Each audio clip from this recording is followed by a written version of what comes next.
Ngayon, habang ako ay nagsusumite sa aking certificate of candidacy para sa darating na senatorial elections, nais ko rin pong ibahagi sa inyo ang aking mga advokasya at ang aking nagawa bilang inyong senador sa nakaraang mahigit 5 taon. I have authored 15 laws, co-authored and co-sponsored 164 laws at 69 principally sponsored laws. Sir, i-endorse po kayo ni Presidente. Masasama po ba siya sa inyo sa kampanya? Yan po ang hindi ko pa po masasagot ngayon. Yan po ang tinatawag na wait and see tayong lahat until the last day of filing, until October 8. Decision na po siguro ng pamilya nila.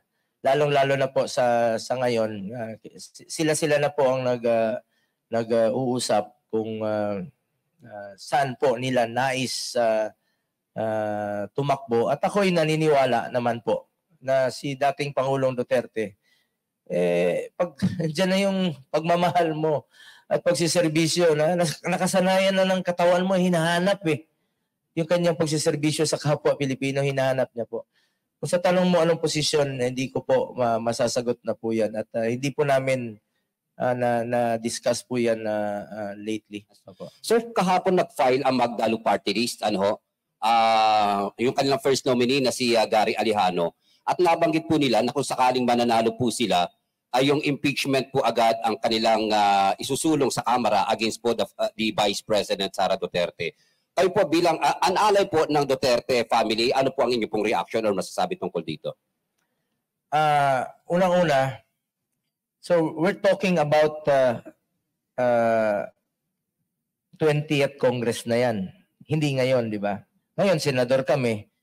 So pag-uusapan yan, may lower house, yun ang proseso Kung dadaan sa kanila, at kung dadaan naman po sa amin, dadaan po yan sa pagbubusisi, ebidensya. Kaya nga po tayo may check and balances sa gobyerno. So, kung kami po ay papalarin at siswertehin muli sa 20th Congress, ay pagbabasihan natin yung ebidensyang kanilang ihahain. Ako naman po ay naniniwala na nag-serbisyo po si Vice President ng kanyang katapatan sa panunungkulan niya bilang Vice Presidente. Marami naman po siyang magagandang programa na nais niya pong makamit at gustong gawin na ako mismo bilang senador ngayong 19th Congress ay ating sinusuportahan. Lalong-lalo na po yung makakatulong sa mga kababayan nating mahirap. Marami siyang mga programa na tulong mga libreng sakay, tulong sa mga pasyente. Ilan lang po yun sa dapat na gawin po ng isang public servant. Tulungan yung Pilipino nang walang halong politika. Marami hong mga demolition job that were mentioned against the allies and the Dutertes.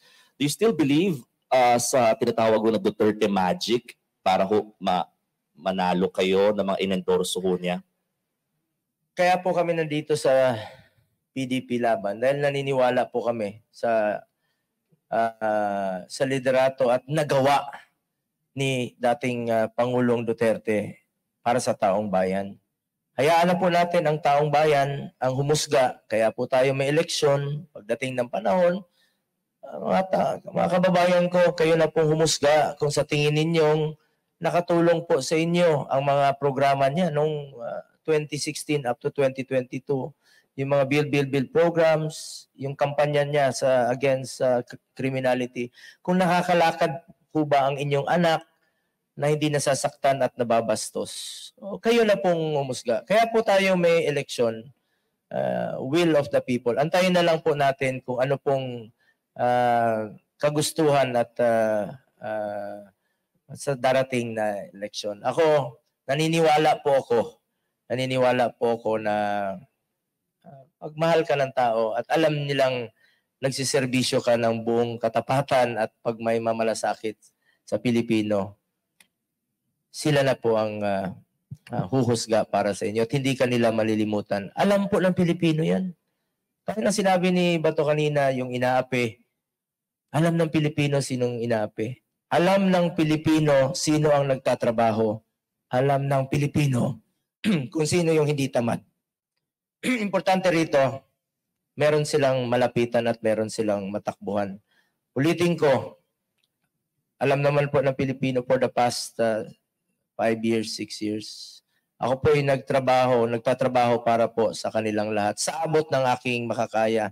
Kung kasipagan lang pong pag-uusapan, yan pong pwede kong ipagmalaki sa inyong lahat. Ang aking kasipagan at pagmamalasakit sa kapwa Pilipino.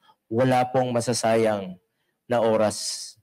Walang masasayang sa tiwalang binigay niyo po sa akin. Dahil magsiservisyo po ako sa inyo. Dahil ako po ay naniniwala na ang serbisyo po sa tao, serbisyo po yan sa Panginoon. Maraming salamat po. Okay,